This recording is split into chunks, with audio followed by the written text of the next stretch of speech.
Hey, good evening and welcome. Michael here, Deeper States Mind and Wellness. How is everybody? Welcome, welcome, welcome. I'm so excited tonight. I am covering a topic that I'm so ready to cover because I'm having clients coming to me from all over the place. Clients are coming to me and telling me, oh yeah, I found a hypnotist and, I had 3 sessions with him and, it was kind of horrible. We just didn't connect.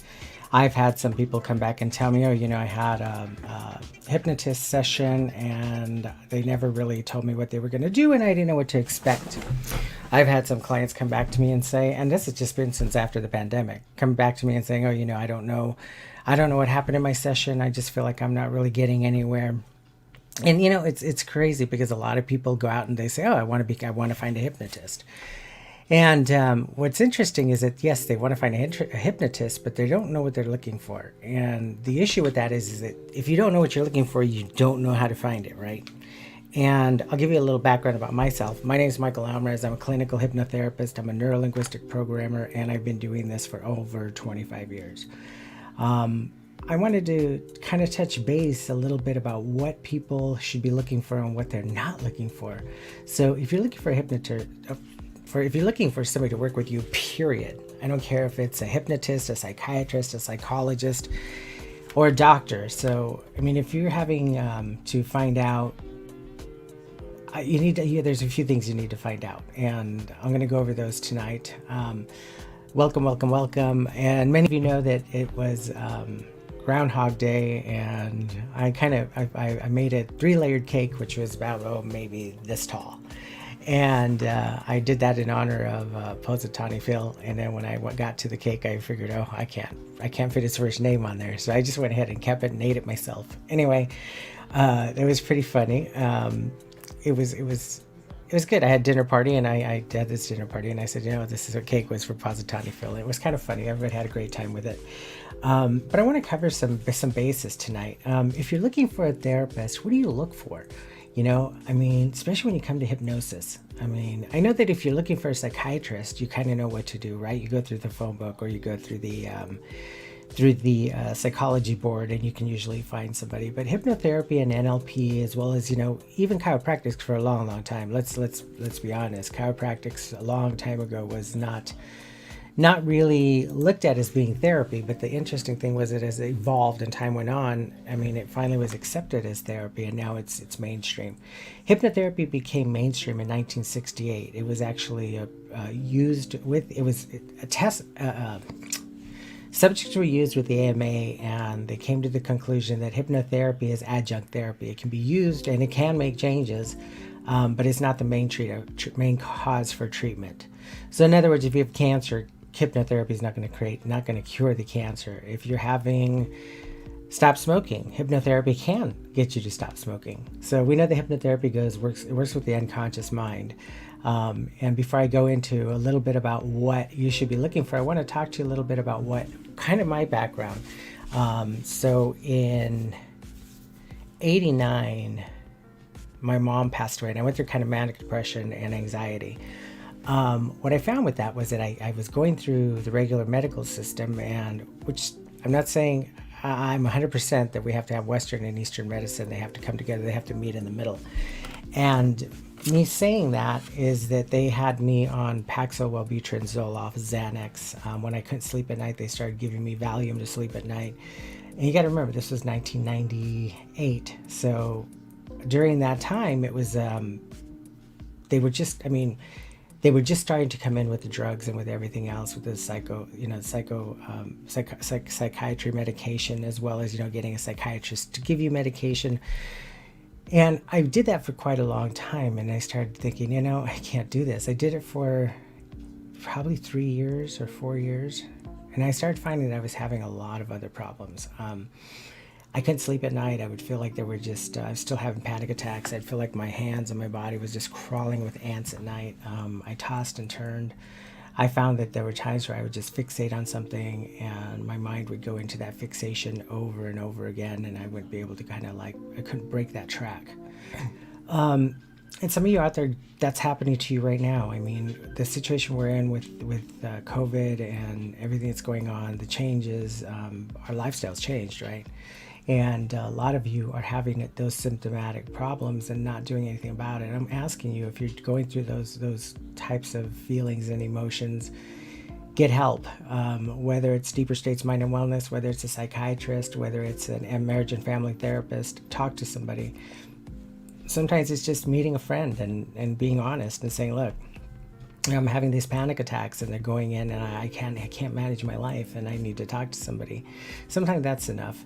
But it's if you want to get if you're having brain issues and you need to have a brain surgery done, I would think you're going to go with a surgeon who works on the brain, right? If you're going to have even if you're going to go have a pedicure, you're going to go find somebody that does pedicures, right? So I want to talk a little bit today about what I see clients doing and not doing in finding a hypnotist. So first of all, they go for the cheapest hypnotist they can find, and then they come back to find out that was not, it wasn't good, because now this hypnotist did one session with them and never sees them again. Doesn't know if they're find out if their progress is doing anything. Doesn't find out if they're progressing in their therapy. Doesn't find out if any other issues have come up. Nothing at all. And then we have the other therapists that will meet with you and never set goals.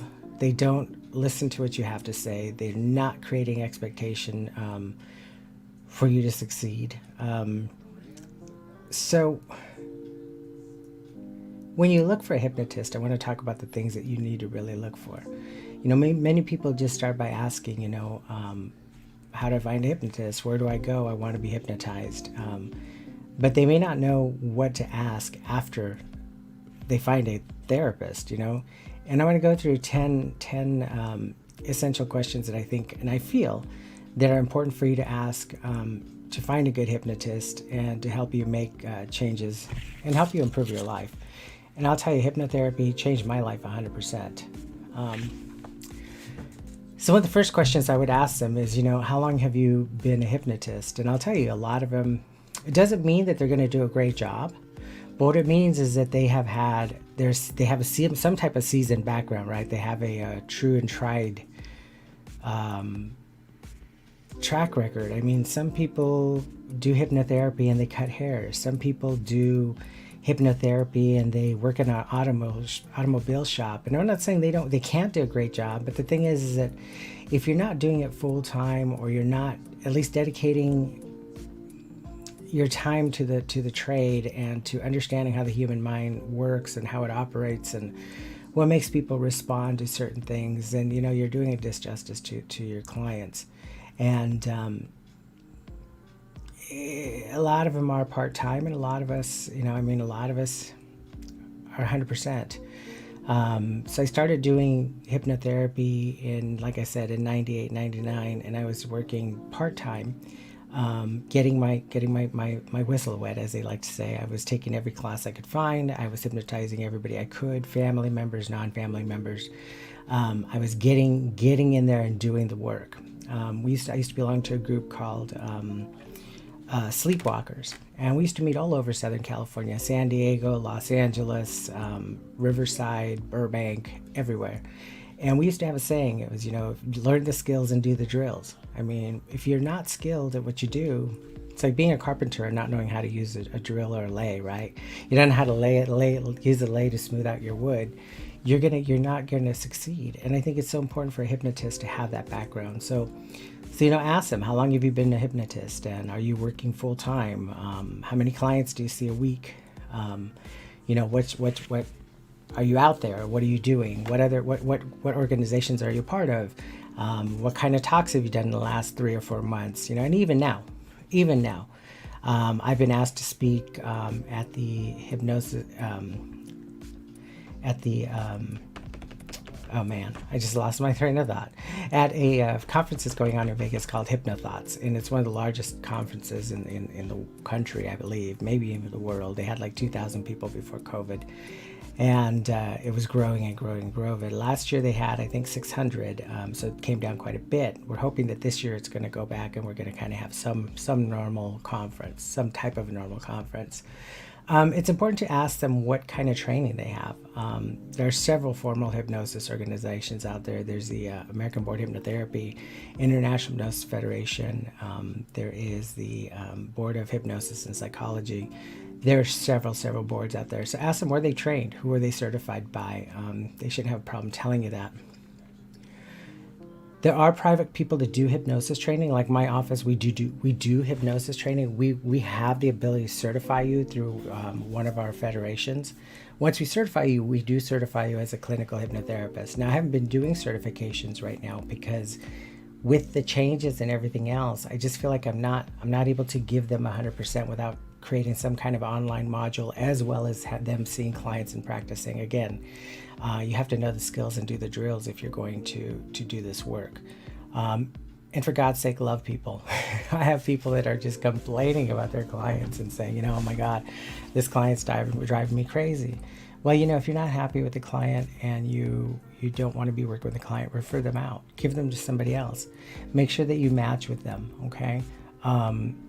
A lot of private hypnotists will go and study everywhere. I mean, I've had a client that came to me. She was a student, learned hypnotherapy, and I went to Africa and started practicing out there and kept training, taking online training, not just from us, but from a bunch of other people. The more diversified you are as a hypnotist, the better you are. So ask them what their training is, find out what organizations they belong to.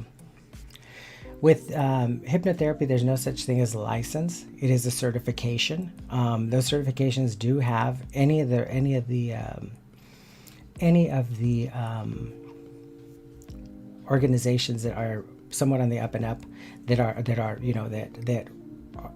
kind of are there for you and help you while you're training, like the International Hypnosis Federation. They will actually count your hours, and they work on the hours for as long as you're studying. And the hours don't really count for me anymore, since I see between 6 to 7 clients a day sometimes, usually about 3 days a week. I don't work more than that. I try to keep myself to about that, so that I don't get burned out and so that I can still be of service to my clients. And that's one thing too, is you want to make sure they're not seeing back-to-back clients and not getting any rest, because that it is trying. It's mental work. It's you're working with their mind. Also, you want to know if they are considering being certified. If they're not, you want them to certify through an organization that's known with high standards and professional instructions. Some of them will do a weekend course, and I mean, you're not sure. You know how to hypnotize, right? I could probably go in and I could trim my hair. Might not do a good job at it, but I could do it, right? So you want to make sure that they're trained and that they're going through the learning experience as well. And most of them have certificates. You can ask to see their certificate. Ask them if they can just show you their certification, letting you know that they are certificated in what they do. And, that way they can, look, they shouldn't have a problem producing that for you if that's, if they're looking to work with you. And ask them if they get professional feedback, if they get additional training to improve their skills. There's always other training you can do, always.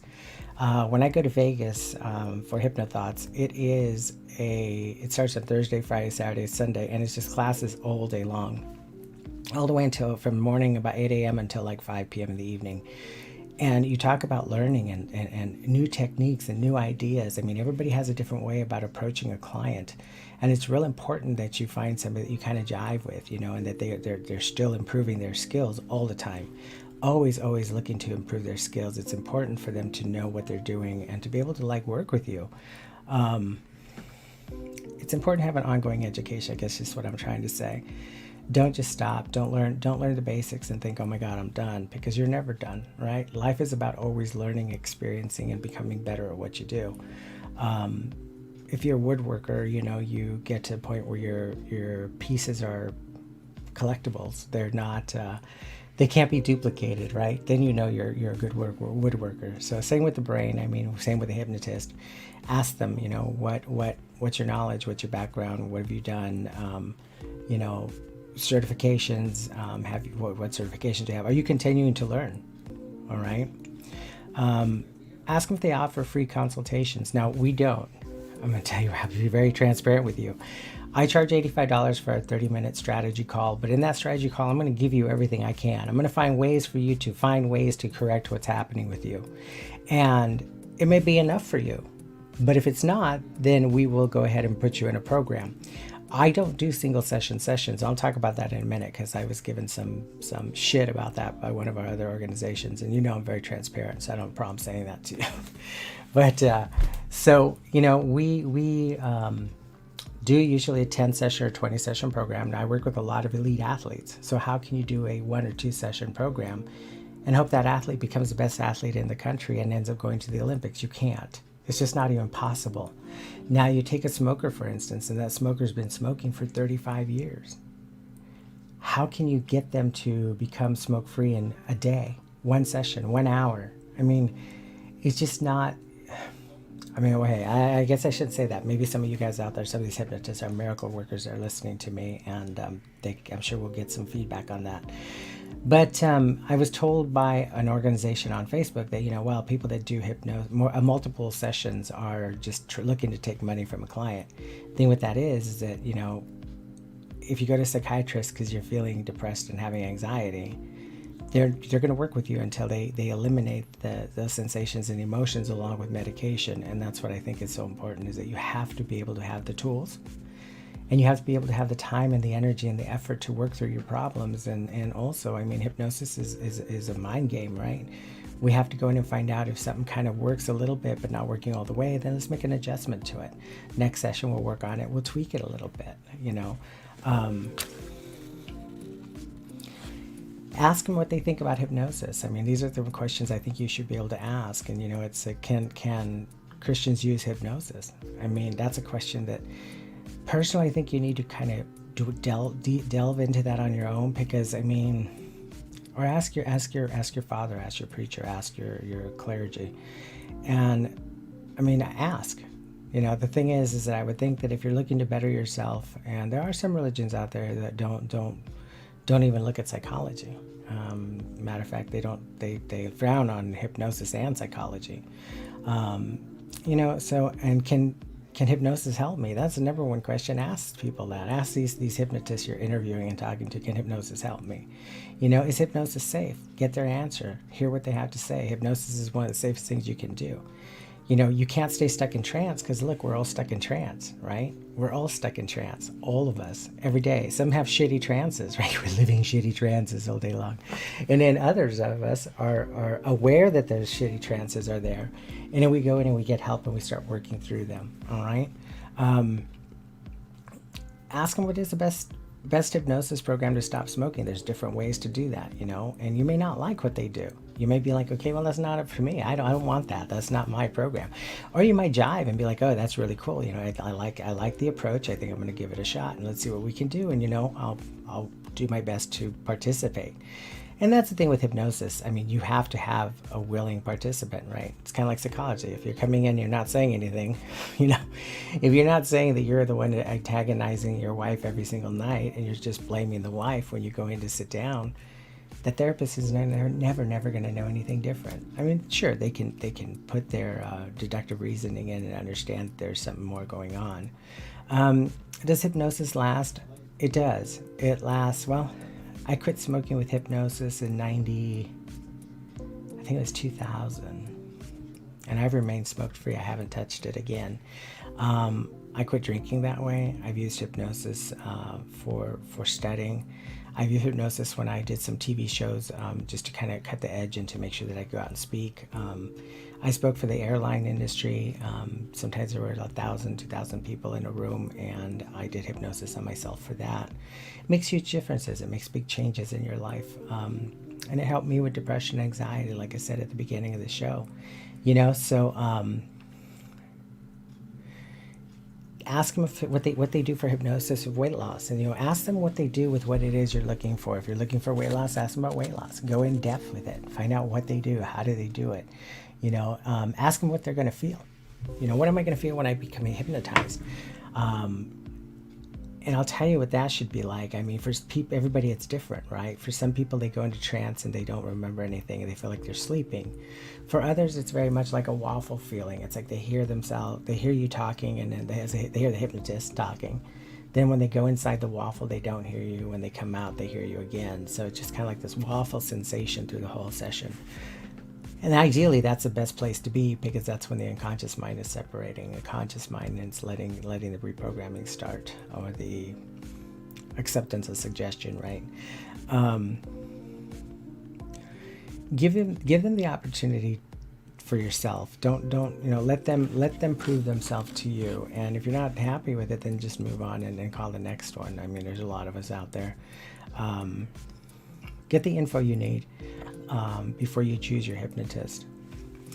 And if they're going to do a free consultation, a free hypnosis session with you, don't expect it to correct what's happening with you. Because one, you have anxiety, you're worried about what it's going to be like, unless you've been hypnotized before, right? You have anxiety, what's going to feel like, you're like worrying about, well, what's going to happen, how's it going to be? A lot of expectation happens in that first session. I make it comfortable. I make it just a really relaxed session, and we just guide you through it, and we walk you through it, and just kind of let you move through the session as I get you into a trance state. And then I start pushing you in deeper every time we go in, and then start making the changes on what we're working on.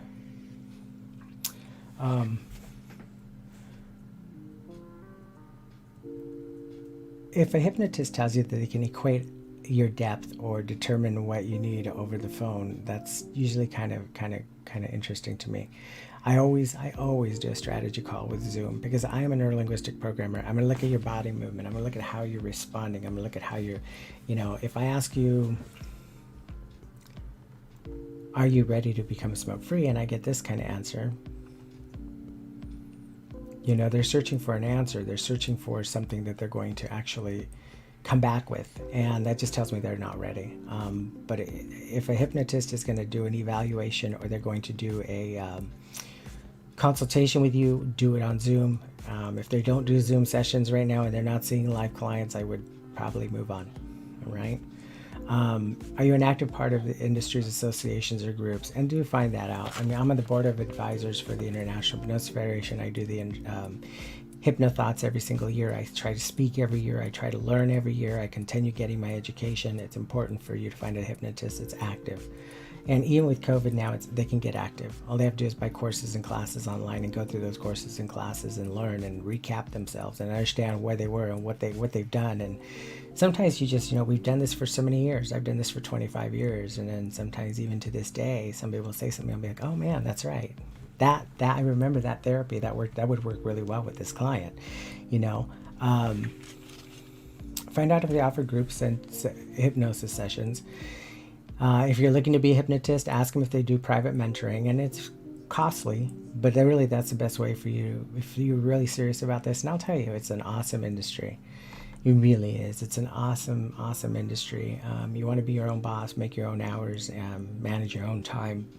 Be able to be something, I guess, to society, I guess. We're going through so many weird times right now that people don't seem to care for each other. See, people have attitudes towards each other. And I'll tell you, I mean, when I see clients evolve and change, it's one of the most awesome experiences you'll ever have. And it's so important to be able to have that connection. If it's you, right? If it's not you, then don't become a hypnotist. And if you're looking to do hypnotherapy, there's some out there that'll jive with you and won't have that compassion, and maybe that's what you need. Maybe you don't have that compassion. You're just looking to get in there, make change, and make it happen. Then you'll find one. You'll find what's right for you. Ask them if they have a lot of training, hypnosis, and experience in their issues. Like I told you, I used hypnotherapy myself for depression and anxiety. And find out. I mean, and I hate to say this, but if you find a therapist that is so embedded in their own crap, it's really not. They got to be able to separate themselves. You're not going to go in and have MFT sit there and cry in front of you and tell you her problems, right?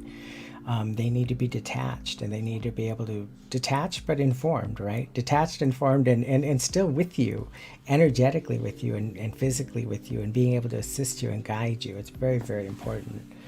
And ask them, what kind of books have you read? Do you follow up? Do you continue reading? Ask them if they have, and you can tell this, but make sure they have a sincere focus on you, that they're actually focusing on you when they're doing therapy with you. They're not just asking you questions about your life. I mean, if they're asking you questions about your life, you might as well go to your best friend and just be like, hey, let's just talk. All right. Ask the therapist if they're neurolinguistic programmers, if they're NLP practitioners. It greatly increases the effectiveness of hypnosis and the hypnosis session. It's used routinely in the session. Then you really know you're getting a great therapist. So I learned neurolinguistic programming first, and then I started doing hypnosis and stage shows. Then I went clinical. If you go on YouTube, actually, which I think we're airing on YouTube right now, if you go onto YouTube, you'll be able to see some of the old shows that I've done and stuff, and it's kind of cool. It's kind of cool to go back and see that and to experience it and to know that, you know, it's entertainment, right? And in the long run of that, it's entertainment, but it's entertainment that you can come back and say, now you just saw what I did up here on stage. Now imagine what we can do if we're in a clinical office and we're making changes for you, helping you believe that you can achieve that one thing that you know you want and the one thing you know that you can desirably achieve, but you're just holding yourself back because of past experiences. So neurolinguistic programming is kind of everything. It's the way our neurological part of our body, the neurons, right? The language pattern. So if we're sitting here, we're talking with our hands and we're like, I mean, this is kind of, right?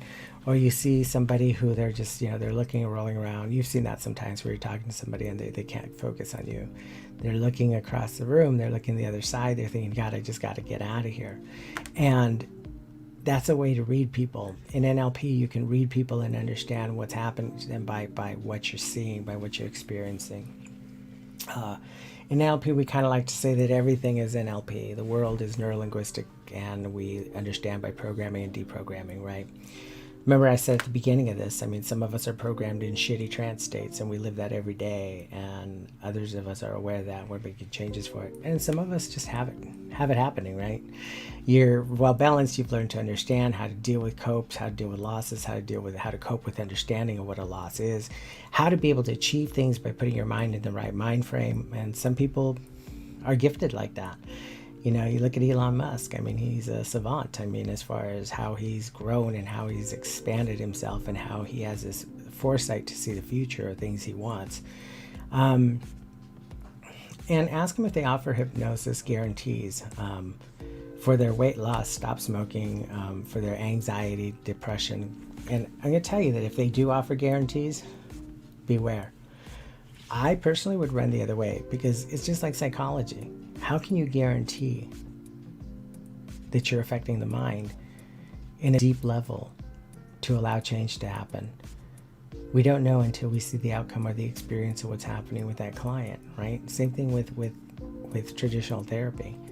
If the therapist is working with you and you go home and you go right back to the same situation with your wife or your husband, or same situation with your business or your goals, right?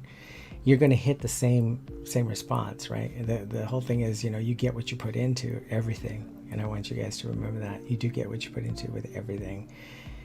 You put 100%, 100% comes back, right? And the key is to be aware. And a lot of times people aren't aware that they need to make change. They just don't they live in a box and they're not, they don't make that understanding, that connection, that it's so important for them to be able to make those changes, and their life would be so much better if they just did, right?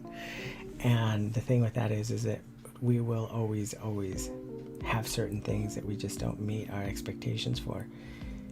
And hypnosis will help you understand those expectations and work with those expectations so that you are comfortable in growing consistently, learning and understanding more and more.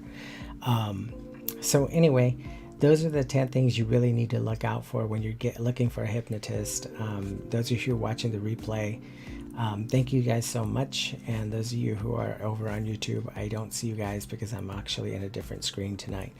But join us next Thursday. I actually have somebody coming in. If you suffer from panic attacks or you know somebody who has panic attacks, I'm going to be interviewing a young a woman who's going to be talking to us.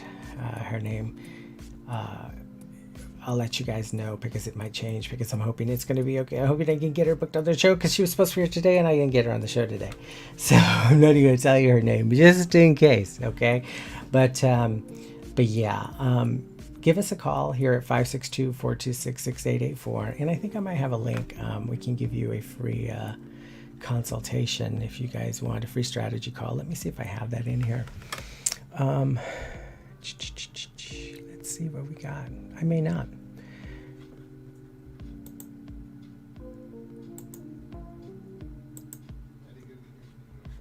Let's see. I'm so sorry, you guys. I don't. So yeah, I don't have that in here. I thought I had a link that we had in here before where we were able to give you guys a link and you could book a free strategy call, but I have that for you next week. So join me next week when hopefully we're going to do a two minute panic attack strategy that's going to help you resolve that panic attack in 2 minutes or less. Okay. It's just something quick, something easy that kind of just gets your mind in a different place and allows you to recorrect. And many of you, as you know, we have our vision board coming up. A lot of you have been asking about that class, and it is still a virtual class. I think we're going to keep it that way, mainly just because we are too late into this now and not going to be able to find a location in order to host that. So, and a lot goes into that. I mean, that's the thing is, if I'm going to go back to doing a class that's live like that, I mean, it's not going to be a small class. I like to do 30 people. I like to fill a room. I like to play music. I like to get down and get groovy. I like to separate the mind and the conscious and unconscious and get people to really go deep within and learn so much more about themselves. But that's coming up February 23rd and 24th. And I'm going to show you in a moment a short preview of a video that they are editing for us. It's going to go on. I might have some errors in it, but please forgive that. This is kind of cool. I think there's just something new that we're trying to put together for Reels on Instagram. So I'll show you that and I'll come back and then we'll wrap up the show and we'll get you guys on your way to have some dinner. All right.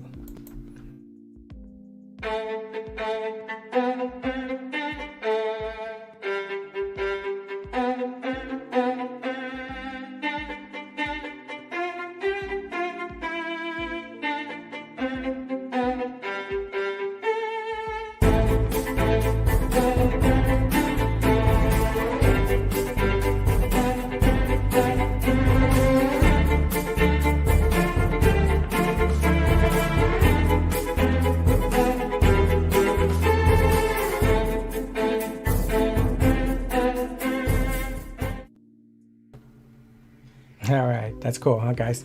So anyway, that was there. We're editing. We're doing a lot of new stuff. So join us on Instagram at Deeper States Hypnotherapy. You can visit us over on. We have a Facebook page. It's Deeper States Mind and Wellness. Join us on that. And if you come to us here through the Deeper States Mind and Wellness page, thank you. I see you guys popping in and out. So anyway, thank you guys so much. I appreciate everything. I appreciate those of you who are over on YouTube. I can't see who's over there, and tonight I cannot connect with you guys. I'm sorry about that, but I appreciate everybody, and take care and go enjoy your dinner, and I will see all of you next Thursday. Invite some friends, bring some people over. Every Thursday at 5:30 in the afternoon Pacific Standard Time. We'll keep it about a half hour, just to kind of get you guys informed and let you know what's going on. All right, take care and have a great night.